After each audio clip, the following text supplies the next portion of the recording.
This week, LifeSite announced that John Henry Weston is going on a well-deserved sabbatical. So on Friday morning, Google took down a traditional Catholic blog. Google informed the owners of the blog that they were guilty of hate speech. Joe Rogan's finally caught up to you on Israel and Gaza. Speaking of which, the coalition, the MAGA movement, does seem very divided over Epstein as well.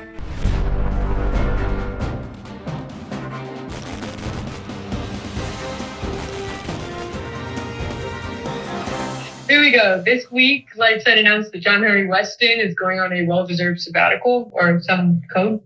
And the move stirred up quite a bit of controversy. But do you have any other thoughts besides what you posted on X? John Henry Weston is an old friend of mine. We go way, way back. We walked the pilgrimage at Chartres a couple of years together, went on pilgrimage around France and whatnot. So I really want to start with that. That this personally hits me right here. I mean, this is LifeSite. Are you kidding me? Another division? People can't handle this anymore. It's just devastating. Okay. Do I need to find the bad guy here? Well, hear me out. I think it's really important. Bishop Strickland wrote a beautiful statement about this. You may think there's a good guy, bad guy in this scenario, but that's not the case. There's something going on here that's a little bit more understandable that we can all kind of say, oh, I get it. I guess. So LifeSite came, as I understand. As I said on my thing, I don't pretend to have inside baseball here. I just know the players quite well and have for many years. And I know how the devil works. And he gets in there and he destroys people and he destroys organizations and then he forms a rift and then you stay that way for 20 years at war with the good guys.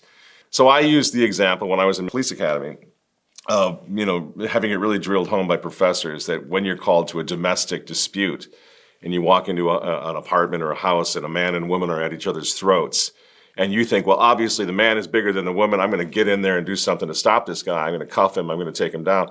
The teaching, the protocol for law enforcement is don't do that. Do not do that. You think you're going to take the big, strong man down? He's got to be wrong. And as you're trying to wrestle him to the floor and cuff him, you get a steak knife in the back from the woman who doesn't want you there at all, And I kind of look at that this way, like be very careful with domestics. Be very careful with domestic disputes. We're talking, of course, about Steve Jalsabek and John Henry Weston, who are the co-founders of LifeSiteNews. LifeSite has done great work for so many years, and they started out, it was all pro-family, pro-life, and they did amazing stuff, and they were just killing it doing that. So this is the part where we all have to be kind of patient, pray for humility, pray for wisdom on how you deal with this. What happened? It should be obvious what happened. The scandal in Rome, the scandal in the church, became such that a number of people at LifeSite, including John Henry Weston, would say, well, we can't just fight abortion anymore. We've got to fight the moral authority breakdown, the breakdown of moral authority, the breakdown of a theological, the breakdown of the Catholic Church, in other words. That's fundamental to the whole, and he's very right on this, to the whole problem with abortion, the breakup of the family. It's because of the Catholic Church breakdown, of course. So there's this discussion then. What do you do? How far up the ladder do you go? Who are you critical of? You're critical of the priests, you're critical of the bishops, you can take it all the way to Rome, you become very critical of the Pope, and that's a fair thing. I think we're probably more critical of the policies of Francis than anybody else, okay?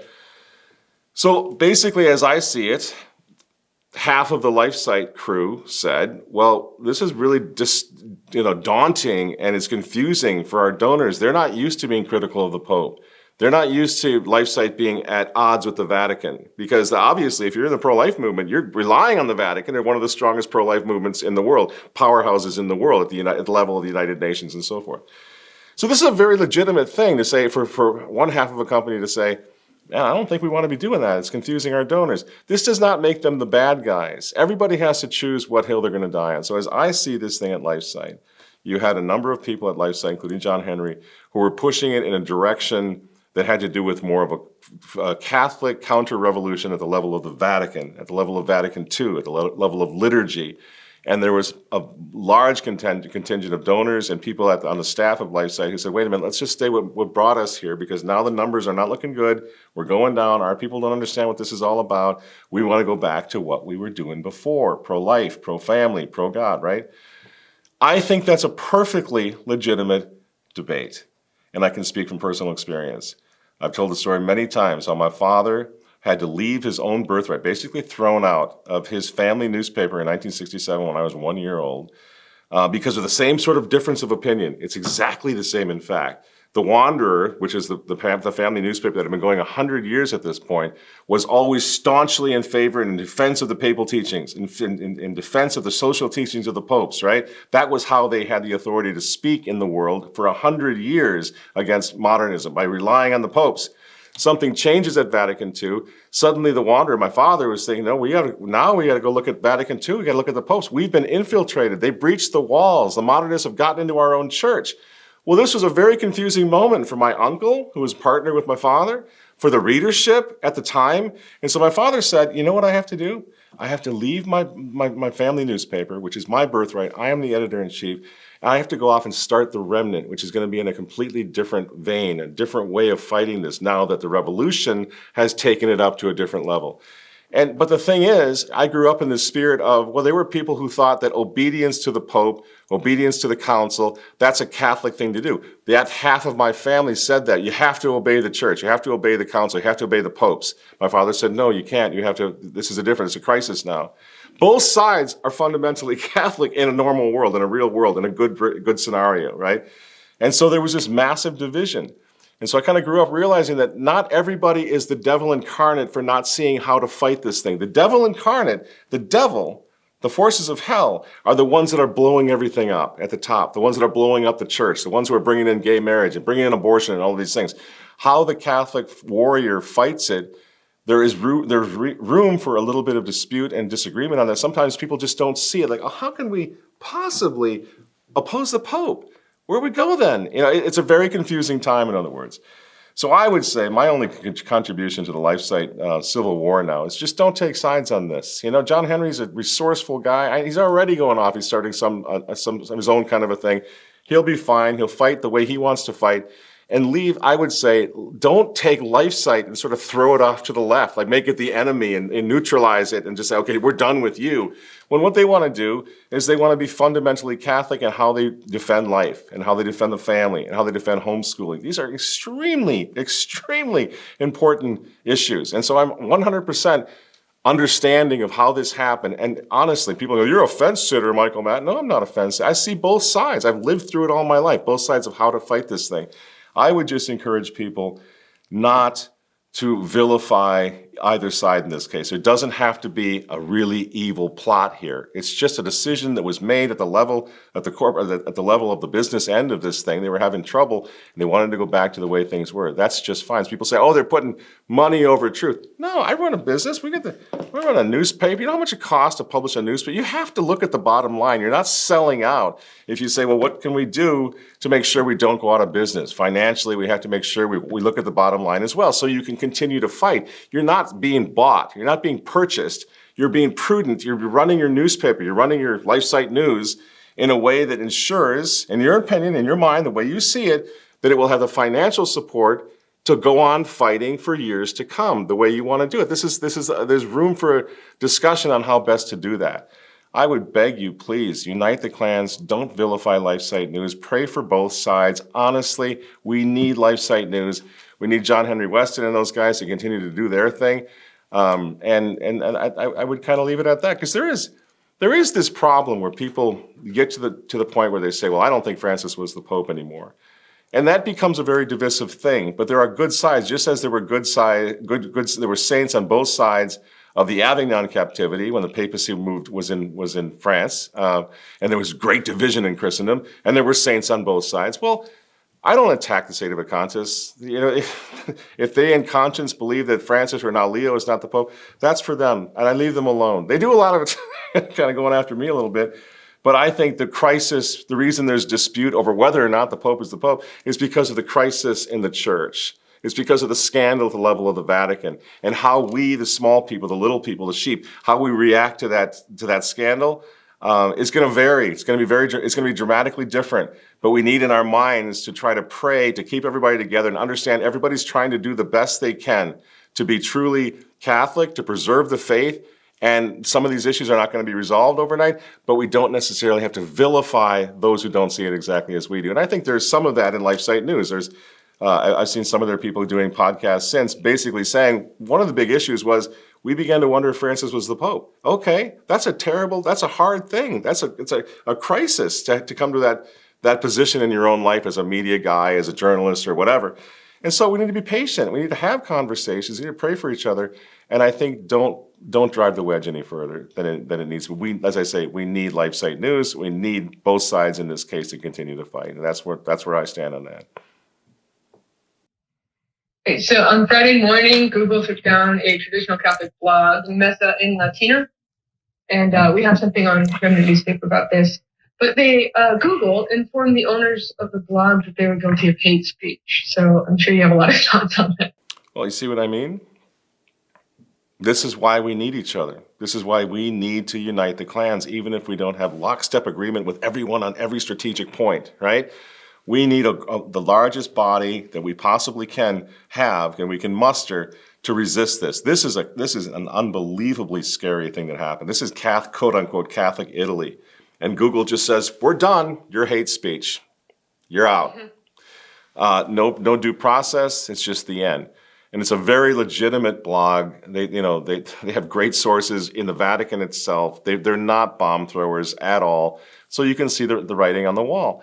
We were discussing that just last week when the FBI got involved, with traditional Catholics here in this country, came this close to having that go way out of control with infiltration of Latin Mass parishes. The Remnant newspaper, designated a hate group back in 2007 by the same group, Southern Poverty Law Center. This stuff is happening, and it's only going to get worse.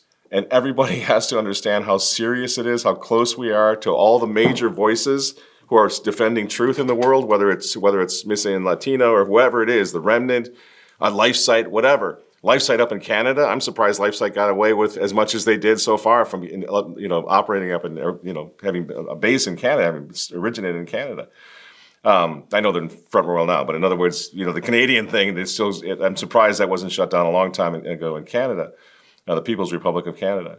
So this is unbelievable, but not at all surprising. We've been fighting it for a long time, and all the more, as I say, all the more so, we need to understand where we're at. That persecution is coming, and wherever possible, do not banish and vilify people with whom you can say the creed, people who love the Latin Mass, people who want doctrinal and liturgical integrity in the church, people who want to defend homeschool. We got to keep the coalition together no matter what, even if they don't see it exactly as we do. I think it's really important to do that, as now that the noose is tightening, we got this new Gestapo, namely the internet, Google, right, able to simply make people disappear again overnight and for no reason.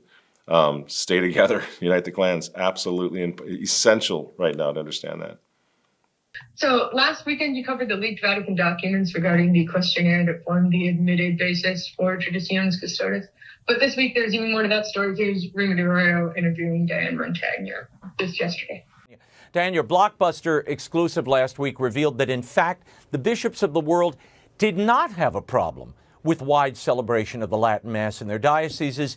Yet, in both Traditionis Custodes and the accompanying letter all but banning the traditional Mass, Pope Francis emphatically states that the survey results carried out by the CDF, the Doctrine Office of the Vatican, and summarized in their report were central to his decision. Raymond Arroyo would not say that. I'm just going to leave it at that. Raymond Arroyo would not have set that up like he did. He put his entire reputation. Remember, this is a Fox News guy, this is a WTN guy. This is, Raymond's got his own program. Extremely well-connected guy. If this were not true, friends, let's cut to the chase. If this wasn't exactly as Diane Montagnier reported it, Raymond Arroyo would not be doing shows like this. So let's just get past this idea. Well, maybe there's more to this story. There isn't. This is the whole thing. It's the whole thing. God bless Diane. Don't forget, Diane will be at the Catholic Identity Conference in Pittsburgh in October. So if you want to meet her and see more and hear more on this, huge story. Make sure you sign up for the CIC. But I think we could go back and forth, but we don't need to. We did a show on it last week. Tess, maybe you or Walter can put that link down from last week's show, which was all about this story. Basically the fact that the Vatican lied in order to cancel the Latin Mass. The story, Tess, I'm going to leave it at this because we don't have all day. The story, the takeaway from this, in my opinion, there's two. Obviously, first and foremost, give us the Latin Mass back because it was taken away on the basis of a lie. Secondly, and almost as importantly, this is synodality exposed.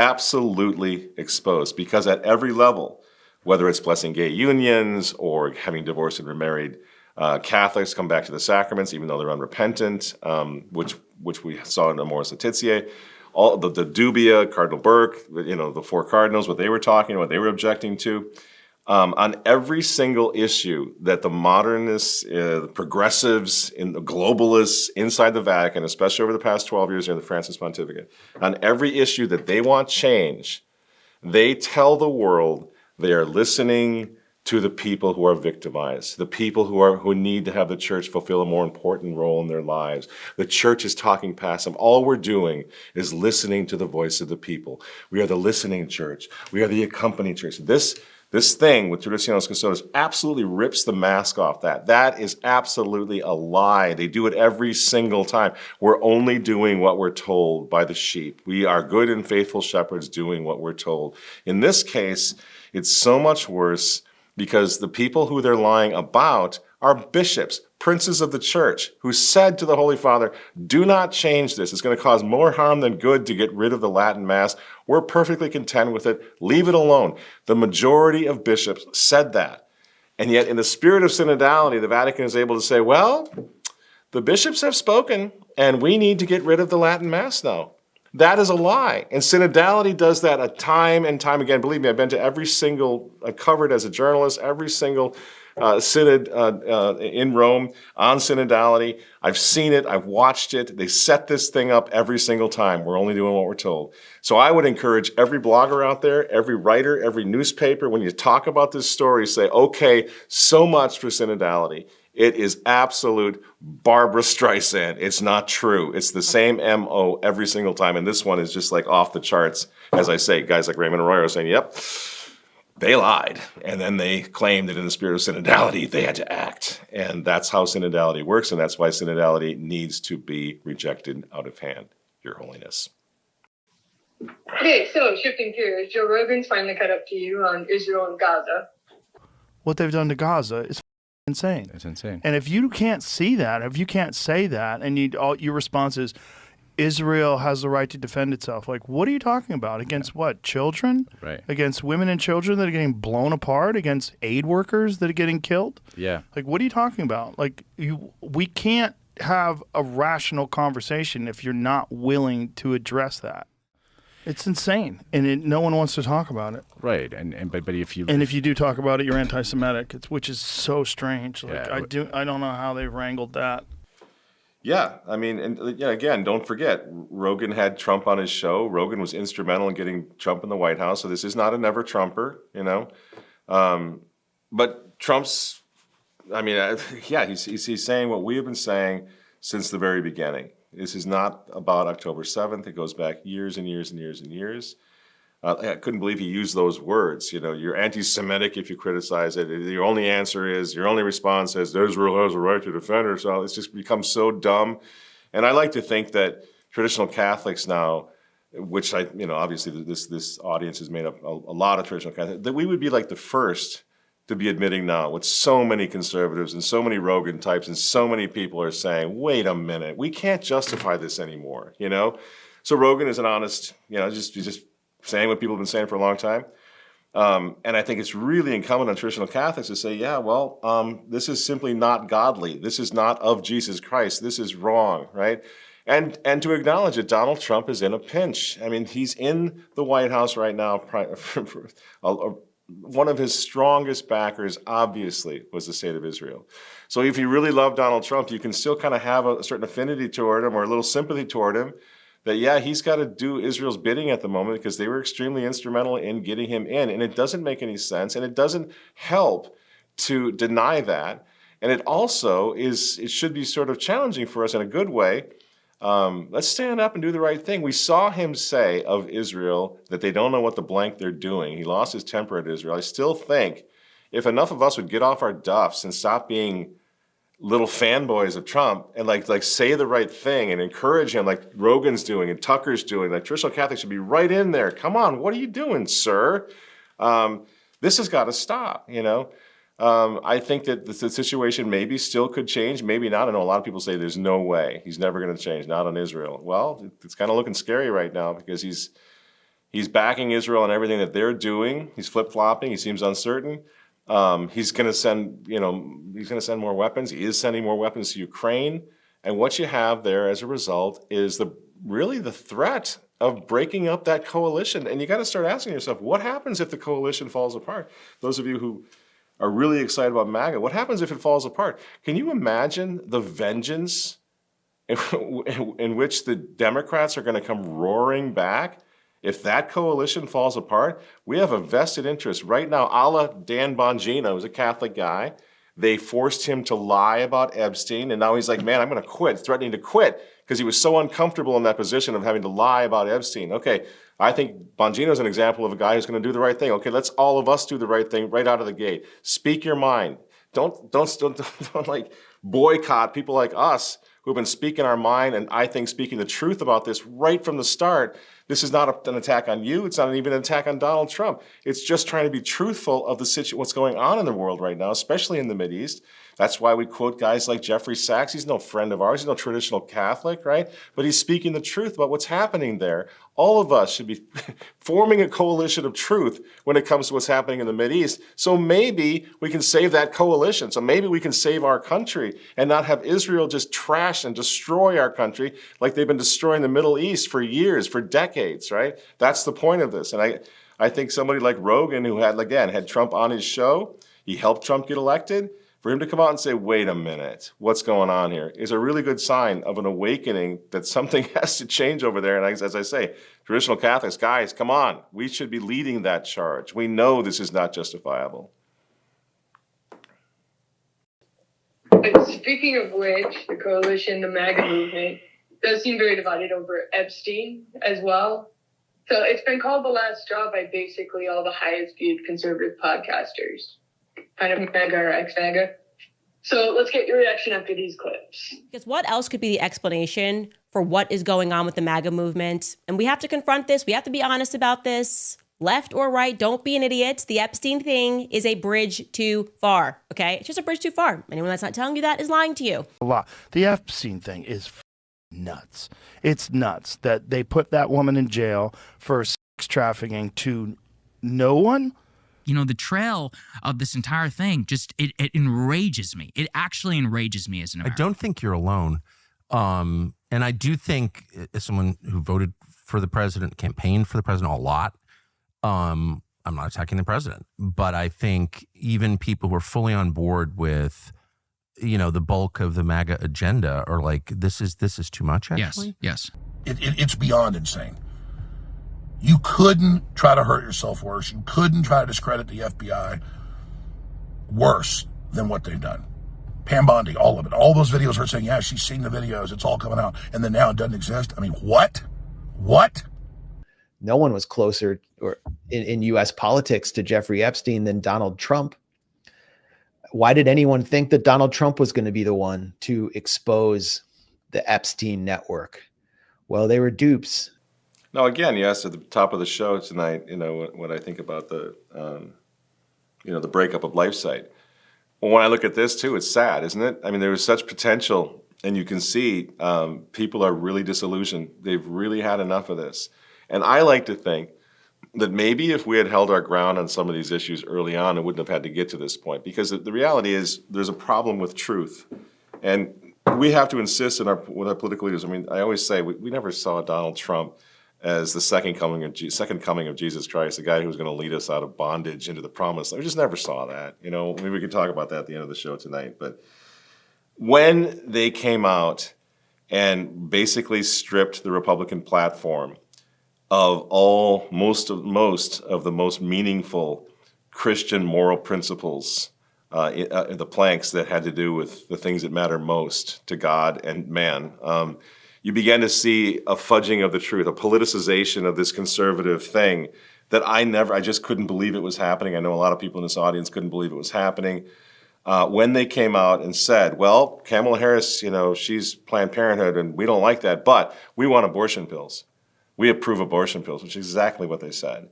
Now the abortion numbers are going up right now. Did you know that? They're going up. Mm-hmm. Why? Because they don't need Planned Parenthood as much anymore. Defund Planned Parenthood? Why not? They're radical left lunars. Of course defund them. That doesn't take all that much political savvy to do that. And the problem is now you have chemical abortions. You have little girls in their bathrooms killing their babies privately. This is a horrific, horrific thing. When Melania Trump came out and famously said, my husband is the first man, the first president to enter the White House in favor of gay marriage, I was just like, oh my gosh, we know where this leads. We know where it leads biblically, for civilizations. We know where it leads historically. When we begin to break down the natural law, we begin to sort of shove it aside and decide we're going to go for things like abortion, infanticide, gay marriage, IVF, all of these things. There's going to be a deception that's going to make you susceptible to the father of lies in a new and special way. And so what we've always said is we can never become them. And that was basically the basis of our debate over the last election. I understood. I had a lot of friends, they're little kids. They're like, I can't have my children taken away by Kamala Harris and these lunatic Tim Walz types, and I completely get that. So what we have to do for the sake of the movement, for the sake of ourselves and our children, is take it away from the personal. Nobody's saying, well, if you voted for Donald Trump, that's your fault, man. I didn't vote for him. Nobody's saying that on this show. All of us are saying diabolical disorientation is real. The good cop, bad cop thing that's going on in politics is real. It's very deceptive, and all of us are trying to do the right thing for our kids and for our country. Stop personalizing. Stop the tribalism. Stop blaming people who, in a moment of fear or just taking a chance, I'm going to take a chance with Trump over this crazy hag. Fine. I didn't vote for Donald Trump, but I have a lot of friends who did. We're not at each other's throats. That's not what this is about, But when you come along now, and you see things like the deceit, the raw deceit over the Epstein thing, it's not surprising. Because if you have politicians who are willing to say, yeah, we want to kill 61% of the babies aborted, we want to do it with abortion pills in this country, that is going to cause a problem. And it's heartbreaking. You know what I mean? Like, nobody likes to talk about this. Everybody wants it to be better. Everyone projects. We all want. I remember one time some dear heart left a comment about Donald Trump and Elon Musk, and they said, she said, Donald and Elon are saving God's angel babies together. Now, this is truly heartbreaking because all she's doing is trying to do the right thing. All she wants is the right thing. God bless her for it. You know what I mean? But to think that Elon Musk and Donald Trump are truly trying to save God's angel babies is absolutely mind-boggling. That's not their thing. And we now know that. Musk and Trump are at each other's throats, and that's another big source of division, and abortion never really meant anything to either one of those guys. It was always politics all along. So yeah, I think that MAGA coming apart at the seams right now, there may be a way of fixing it. I've given talks to MAGA rallies and whatnot. I see these good old boys on their dirt bikes and on their four-wheelers and the red, white, and blue all the way through. Those guys are beautiful human beings. Those guys are the salt of the earth, and there are millions of them who don't really get that involved in politics. They just wanted Donald Trump to stop these stupid wars, right? To do the right thing, to put America first. It was a very simple and understandable and beautiful agenda that they had. And now they're shattered. They're destroyed. You got Alex Jones crying out there over all this. And I would say, as traditional Catholics, if we don't have to cry over it because we never saw that. We're not in that game. We talk past each other, I think, sometimes. You look at politics, you say, we're living in the world. We got to make the best of it. Let's hope and pray for the best. Maybe we can even vote for these guys sometimes, but never mistake them for the ultimate solution. Never mistake them for champions of Christ the King or for champions of Christianity who understand that the only way out of here is through truth, through Christian truth, the proclamation of Jesus Christ. I don't blame Donald Trump for not getting any of that. I'm just saying he doesn't get any of that, and he never really has. There's this video floating around that Musk, I think, tweeted not too long ago of Trump and then pulled it down. Trump in Mar-a-Lago some years ago. Do we have that, Walter? Can we throw that up real quick? Because it kind of gets you what I'm talking about. This is not a daily communicant.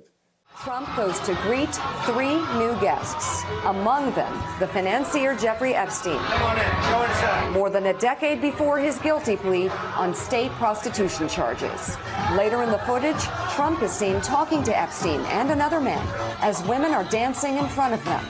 Donald! Donald! Donald! The footage, shot in November of 1992, before Trump opened the resort as a club, shows the future president surrounded by cheerleaders for the Buffalo Bills and Miami Dolphins, capturing Trump's fun-loving bachelor lifestyle.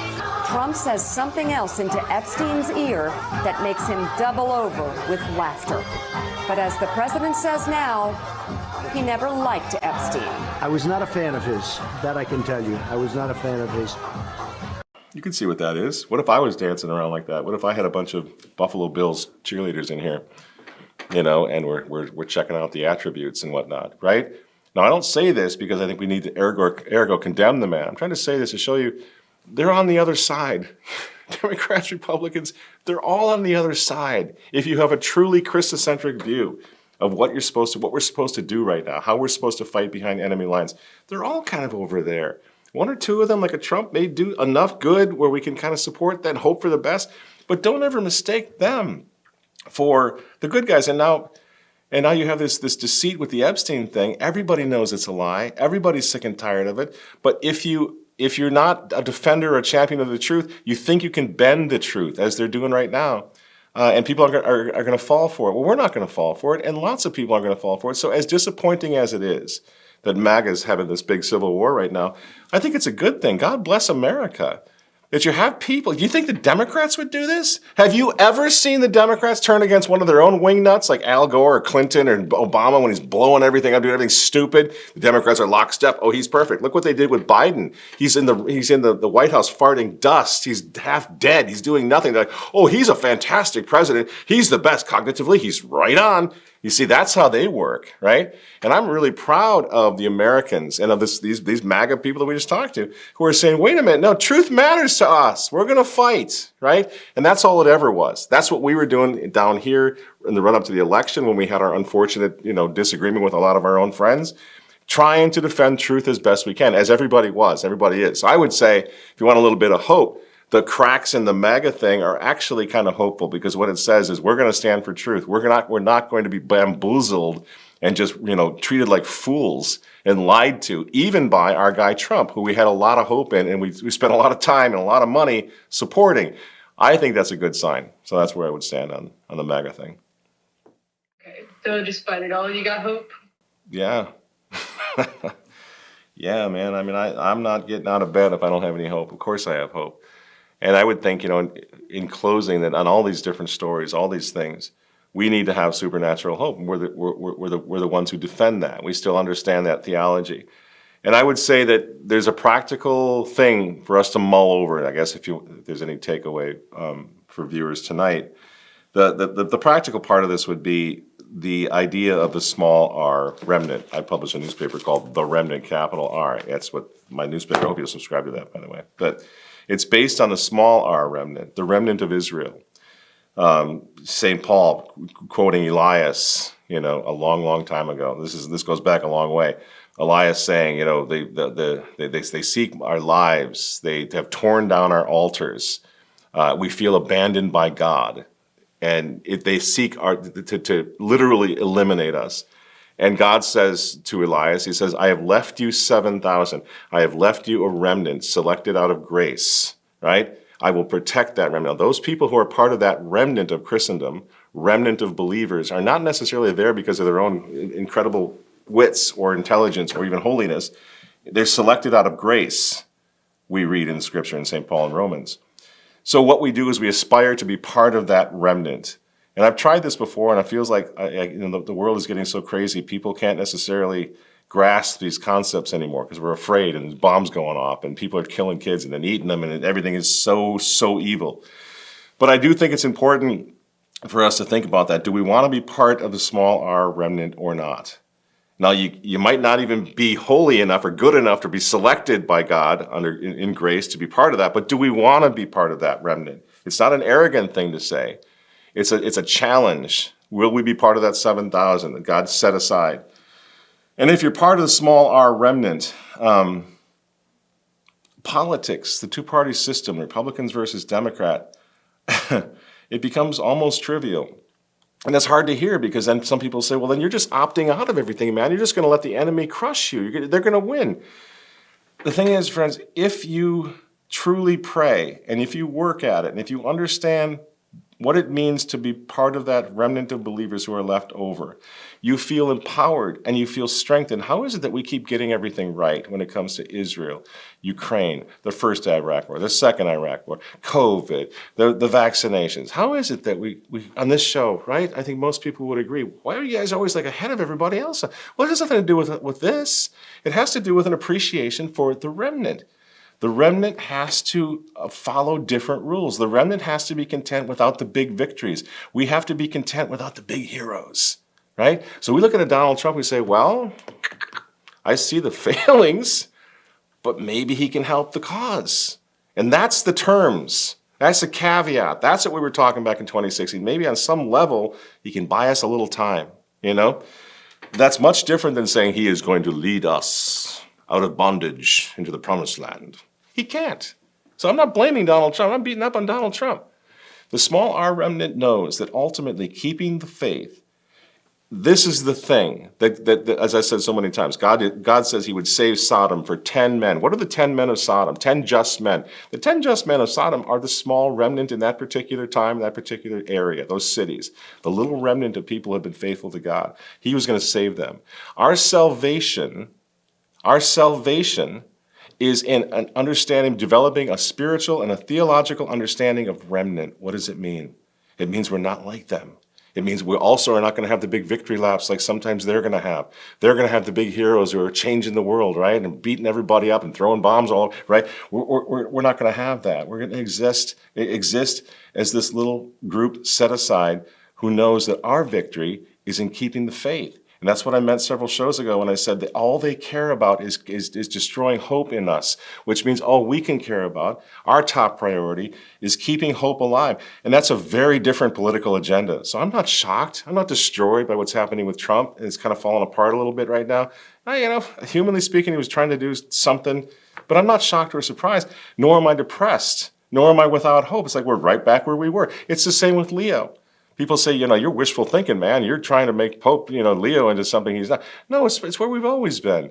We're just praying or hoping we're going to keep the faith, hoping that Leo might help on some level. If he doesn't, we're still down here in the catacombs. We're still going to keep the faith. And that's what it's all about. That's what the small R remnant means. You see what I mean? Once you condition yourself to think about it in a completely different way, I'm part of the remnant. Maybe I'm part of the remnant. They can't touch you anymore. They can't hurt you anymore. It doesn't matter what they do. Ultimately, even if you want to tell the stories of the martyrs, even if they kill you, even if they persecute us and put us to death, like they're putting Christians to death all over the world, you still win. That's where victory is for you, because that's what we're here for. The whole theology behind the small R remnant, do you know where it comes from, or how it can be summed up? Baltimore Catechism. Why did God make you? God made me to know him, to love him, and serve him in this world, be happy with him forever in the next. You know what it doesn't say? God made me to make America great again. That's not what it says. He said that the purpose, why he made it, why he created us, is to serve him, to love him, to know him, to serve him. If you do that, and we need to do this together, that's what Unite the Clans is all about. If you do that, you're bulletproof, you're indestructible. They can never break your heart. They can never break your spirit. They can never break your will. They can never take hope from you if you do that. And that's the conversation, because we all need help with that. It requires faith to be part of the remnant. It requires courage, and it requires a company of just men. It requires the clans to come together and say, yes, let's do this. Let's never become them. We can do this together, right? And then we win. And it's a really beautiful way to live. You're never devastated, destroyed by politics. You're never brokenhearted. You're never crying your eyes out like poor Alex Jones was. You're never surprised. You just keep pushing on. So I would say, I want to continue to have that discussion, about the small R remnant, what it really means to keep the faith, what it means to keep hope alive, and what it means to stay together for our own protection, so that they can never, ever touch us and we never become them. That's it.